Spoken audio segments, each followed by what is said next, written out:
Les sujets du jour de la revue fiduciaire. Premier sujet de notre JT. Exonération de cotisations dans les ZFRR. La loi de finances pour 2024 a institué un nouveau zonage, appelé France Ruralité Revitalisation ou ZFRR, en soutien aux territoires en difficulté. Elle vient en relais du zonage ZRR qui disparaît au 30 juin 2024.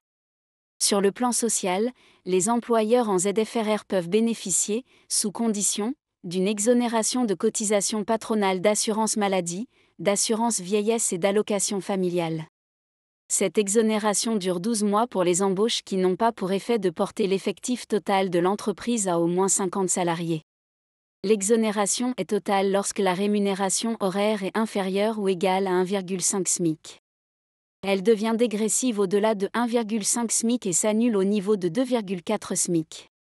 Un premier arrêté, entré en vigueur le 1er juillet 2024, procède au classement des communes en ZFRR. Un autre arrêté modifie la liste des communes en ZRR pour assurer le maintien du bénéfice de ce zonage pour les 2168 communes ZRR non reclassées en ZFRR.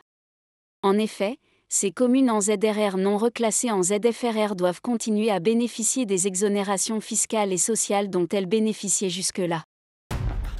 Deuxième sujet de notre JT.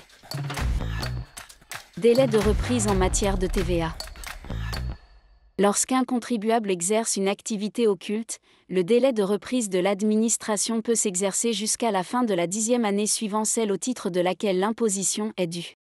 Pour la TVA, ce délai spécial de reprise peut donc s'exercer jusqu'à la fin de la 10e année qui suit celle au titre de laquelle la TVA est exigible. Il s'applique ainsi à un contribuable qui n'a pas fait connaître son activité au centre de formalité des entreprises. Troisième sujet de notre JT. Taux de l'intérêt légal au 1er juillet 2024.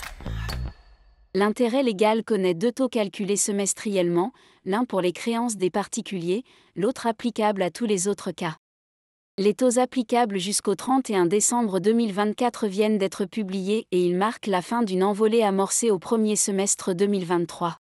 Le taux visant les créances des personnes physiques n'agissant pas pour des besoins professionnels s'élève ainsi à 8,16%, contre 8,01% au semestre précédent.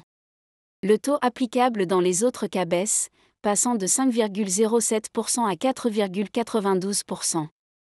Rappelons que le taux de l'intérêt légal est, sauf cas particulier, celui qui court sur le montant d'un impayé à compter de la mise en demeure par le créancier. Entre professionnels, les conditions générales de vente, CGV, doivent prévoir des pénalités en cas de retard de paiement. Leur taux ne doit pas être inférieur à 3 fois celui de l'intérêt légal, soit 14,76% au second semestre 2024.